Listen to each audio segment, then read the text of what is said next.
Alright guys, welcome to part 3 of our video series where we are building out this weather app. In our last video, what we did so far is take out the default content from our boilerplate app, and we also went ahead to put in a bunch of stuff, set up our image folder. We also set up this background image as well, and we've also gone ahead to lay out all the things that we've needed to get done moving forward. Okay, so that's where we're going to kick off, and yeah, hope you enjoy this one.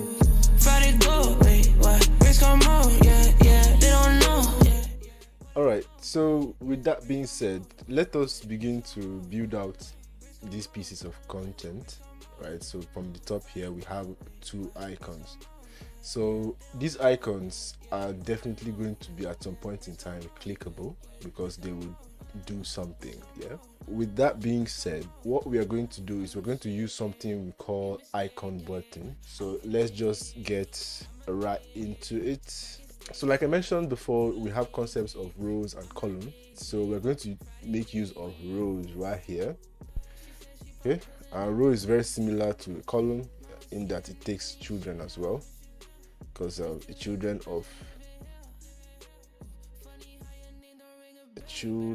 of list, and that is going to take in two things, which will be our icon buttons.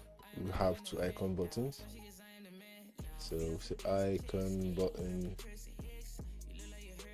right, and it usually takes in an icon parameter. We're going to use one of the icons here, which is icons dot.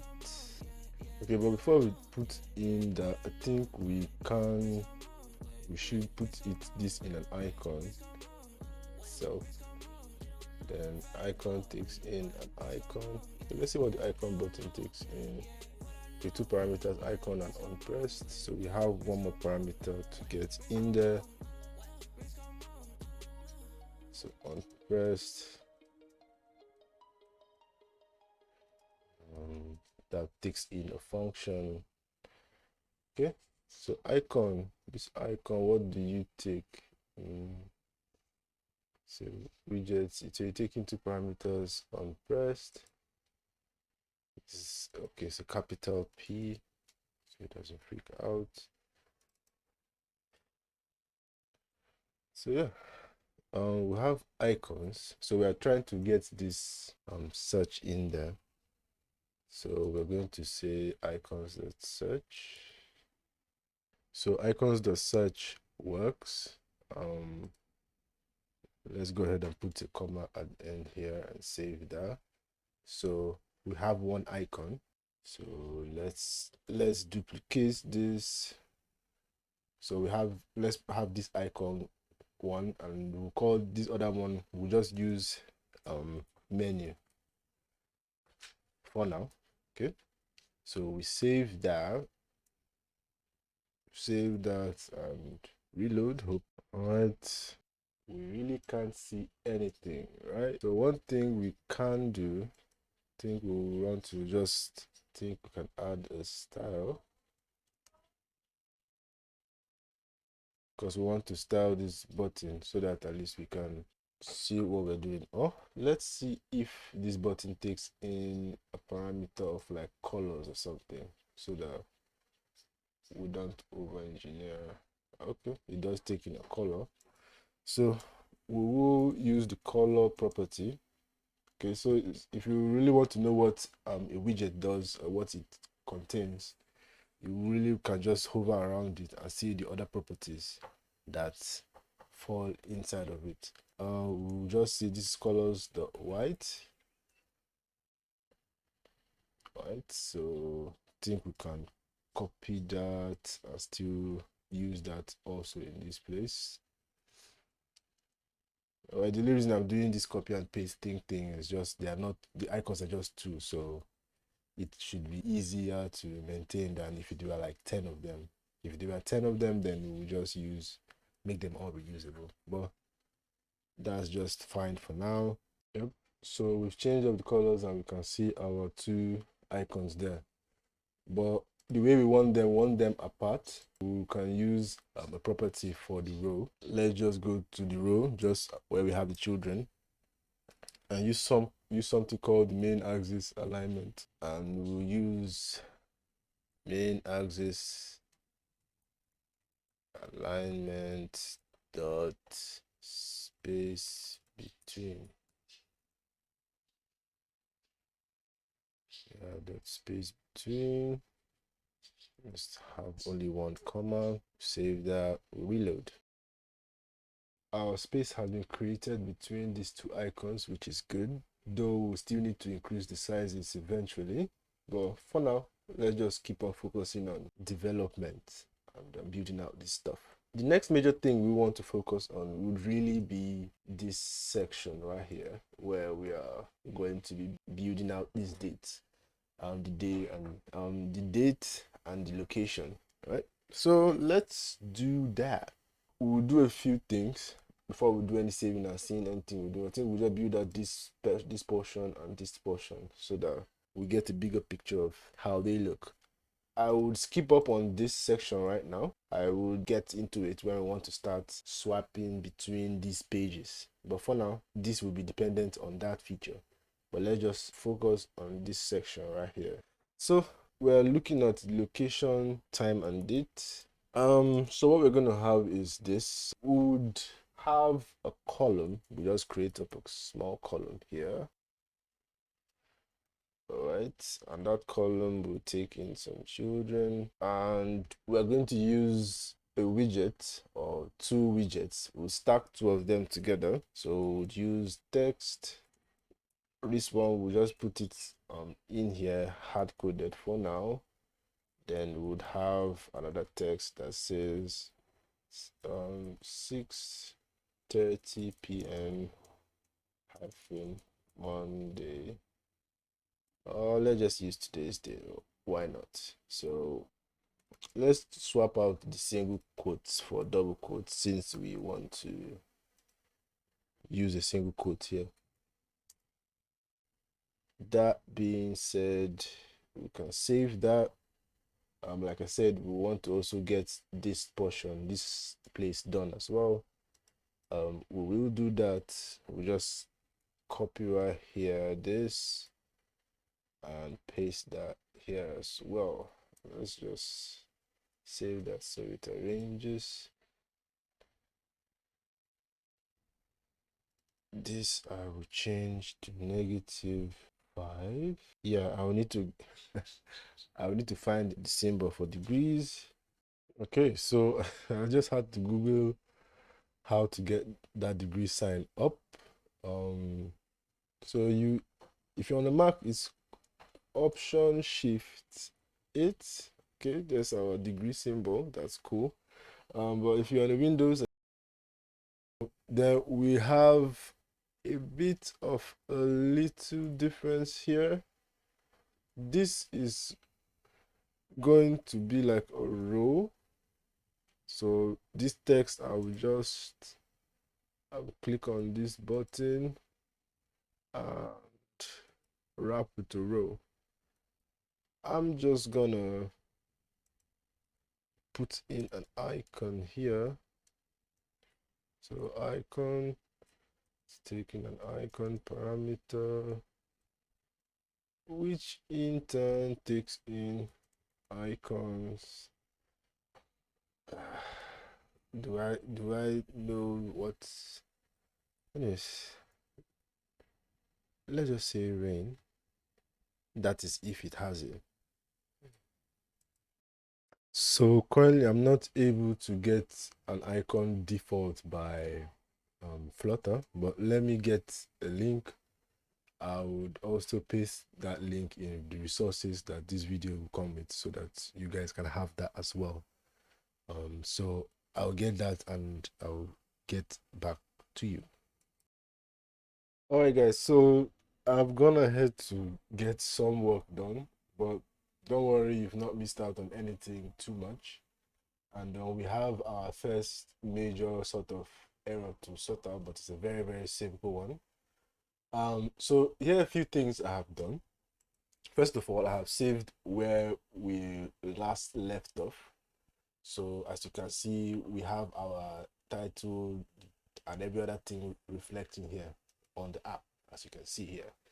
Now, what something that is different is this image. So obviously, I've gone ahead to, like I mentioned, I was supposed to get a link, but I just decided to just get the whole icons ready for us.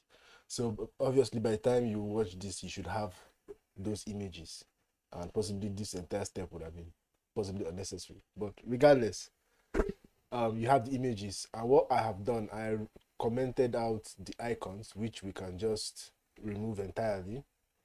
Okay, that's not what I wanted to do, but let's remove the icons entirely. And what we are going to have is this image.assets. So we'll have image.assets, and it takes in a parameter of images. We are referencing this cloudy dash icon, which is this, and it's quite bigger than the size here. So that's why it's overflowing. As you can see, we have this error saying right overflow by 80 pixels. That's very simple. We'll just reduce the size. Looking back at our app, it's time to make some major changes. All right, so we will do some of that. But first off, let us reduce this image size. Okay, minimize that. Image takes in like some parameters, so it takes in width, right? So this width now we would reduce it to a certain size. So this image is 512 pixels. So pixels is obviously this each individual dot on your screen, but anyways, that's a whole different stuff. But that's not what we're talking about here. But just for explanation's sake, but what we want to do is we want to reduce that size to like 40 or 50, so that it looks sizable enough for what we want. So we'll just put in 50 there and reload. It has reloaded. So reloading, pressed R on our terminal. So as you can see now, the image has reduced drastically in size, and it's looking pretty sizable and nice, in my opinion. What we want, okay, should we have a cloudy or snowy icon? Let's have a snow icon, because that's what that image represents. So snow. Sorry guys for the inconvenience. Okay, nothing changed. Why? That's strange. It's telling me nothing changed. Okay. Anyways, that being the case, we would let's make some changes, then see how that propagates. Right now, everything we have here is just on is centralized, right? So what we have, the way we have it is we have it on the edge over here. We're just going to centralize this. So what we're going to do is there's a property on cross align or column called cross alignment. We have our cross alignment dot start, and that would help centralize make this get on the edge. If we wanted to have it on this other side, we use the property dot end. So cross alignment has a few properties. If you put in cross alignment dot before this, you remove this start, you see the other properties. But you do that on your own spare time. So we save that, and let's reload and see how that looks. All right, it's finished. All right, great. We have our snow icon, and our text seems to not work that way. That's strange. Although we can still run an alignment of everything, but I think we can still do this alignment here. I think if we do that, we do this cross axis alignment we have at that point, it would make a lot more sense. Let's see how that looks. So we cut that out from here and go all the way to the top here, where we have this, just where we have the container, the child of the container. So we'll just paste that, save it, reload again. All right, so as we can see, that worked, although this -5 still is somewhere central. What we're going to do is still run that same cross-axis alignment on this place as well. So we still have it cut, so we can still paste it there, save it, reload again. But while we're waiting for that to reload, we can still put in a few things in place, such as now everything is quite dark. Let us change that. All right, so for this text, we're going to add some style, which would include making it white, right? So we put in style. Now, the text usually takes in a text style widget as well, but change this to white. So we'll say color and we'll say colors.white. Some of these others would need them. So for instance, this one right here would still need it. Paste there and paste that right there. So we save that, hot reload again. Everything as we've seen now has become white. Yeah, took a little bit to get everything set up, but we're here now anyway. As we can see, like I said, everything is white, but one other thing I did add was another cross-axis alignment to this section, this Warsaw and time section, so everything aligned properly. Yeah, I think we're in a good place to move further. As we can see in our template, we can see a few things. One, this is a bit big, so we need to get that to spec. Also, they are bold as well. This is also quite big, and you have some spacing in between. So let's get that in. Some more properties that we can still add on here includes font weight.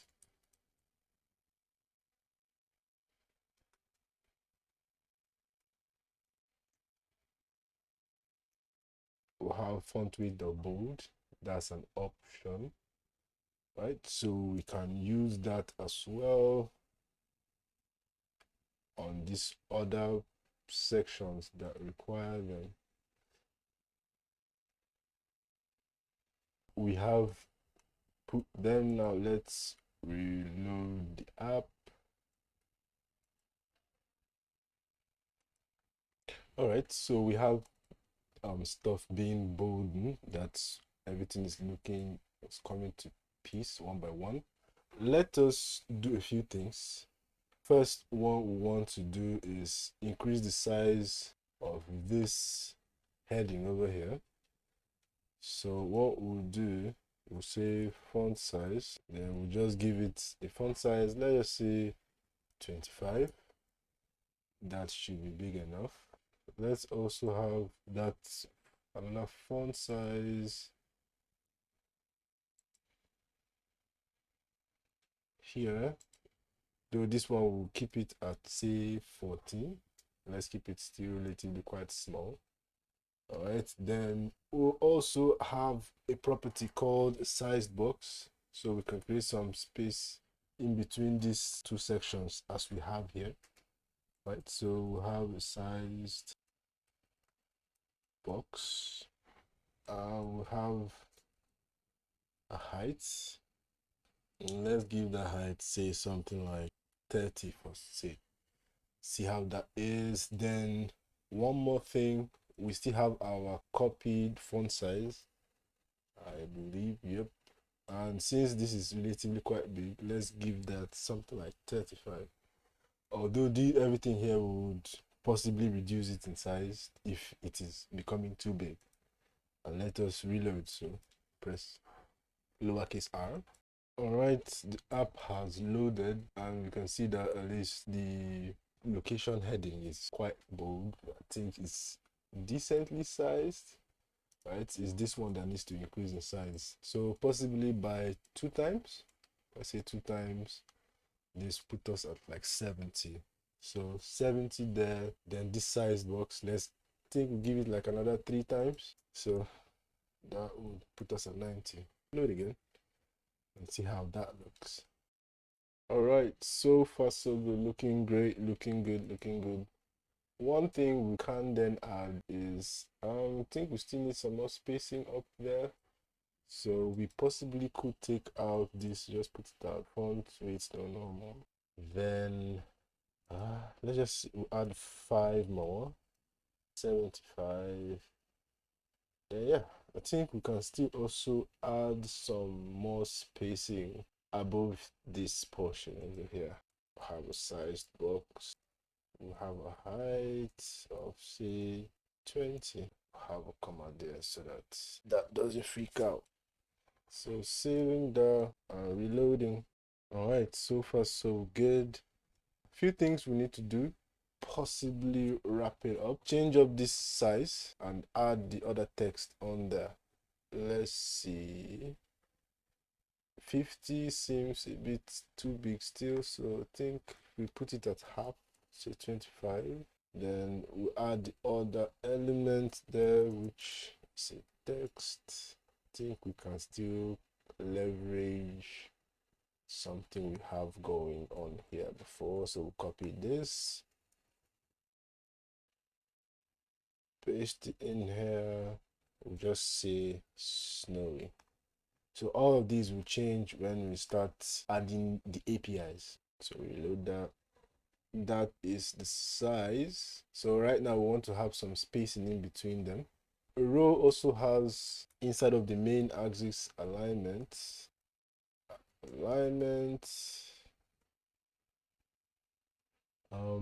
We have some other options. So we'll just use something called space evenly. Let's see how that looks, but shouldn't be too crazy. Okay, so this is the outcome. It's not really what I want. I'll just use space around. Let's see how that looks as well. Sorry guys, we're just sometimes it's trial and error to get this to work. That's also not what I want. So I will just take it out. And what I'm gonna do is going to have I'll just have a sized box, because size box also takes like property of like width, so I can give it certain width so that it nudges this one a little bit to the side. So let's see as that goes. Say something like 20 should be fine. Save that, then reload. All right, as you can see, it's absolutely way better. So one more thing, like I mentioned, we should do is possibly increase the size of this text. So put it at like 20. 20 should be big enough. Okay guys, so that it's looking relatively okay. All right, so one more thing we would want to do is possibly attempt to wrap some of this stuff around like a padding, so that we can push things a little bit closer together. That's what we're going to do. That's what we're going to do. Since this already pushes it to the corner a bit with the buttons and stuff, I won't want to really stress that too much, like with some more padding. So I typically could pad from this column, but I would set my padding from here. So I will have like two different kinds of padding, or two padding sections. But I'll create the padding here. So I'll right click on, when I click on this column, somewhere in between, I'll right click on that bulb. Then we'll see the option to wrap with padding. Symmetric. So we are going to use the edge set or symmetric. We have three options. So edge set or all, symmetric, and only. So all would generate padding around everything. But what we want to do is we want to have some horizontal padding. Okay, so symmetric being either top to bottom or left to right, either vertical or horizontal, more or less. So what we're going to have here is like a horizontal, and we're just going to have it at say like 10. Let's see what that looks like. So save that. Yeah, trust me, development is way faster, but I'm doing this recording and stuff, but can't complain. I'm just putting out content for you guys. And yeah, that padding looks decent enough for me. So we'll repeat the same process, but I'll just copy everything from this edge set just before the comma, the bracket before the comma there. Copy that, right? Then I want to also go, okay, swiped. I want to also go to this column that has this temperature and create a padding as well. Wrap it with padding, but I don't want to use this one. I want to use what I've copied. So I'll select that and paste what I have copied, save it, and then reload. So ensure that you have everything copied the way I'm copying them so that you don't have excess or less brackets and commas so that you don't have some errors. All good. So let's wait for that to reload. So that is looking good. There are a few more things we would do. I think this stuff still needs to be bigger. This temperature still needs to be bigger, but we'll still need to have our divider and this section. So yeah, let's keep on working on that. All right, so let us go ahead and increase this image size. I don't know if 10 will make it look a little bit too big, but let's see. Yeah, I think 10 should be fine. So let's just move this to like 80. See how that looks. All right, looks quite bigger. So I want to reduce this to like say 500 thickness. So font weight takes a bunch of parameters. So let's see if we can be able to expose them all. You see you have bold, normal values, and you have a range of 100 thickness. So what W100 will be the lightest there. Then W900 will be more or less obviously the boldest or the thickest. Let's see how W400 looks like, because I think we want to go with something a bit lighter than this particular one since it's a bit thick. Yeah, so let's save that. We move on to this divider section so that we can hide it as well before we hot reload our app. So there's a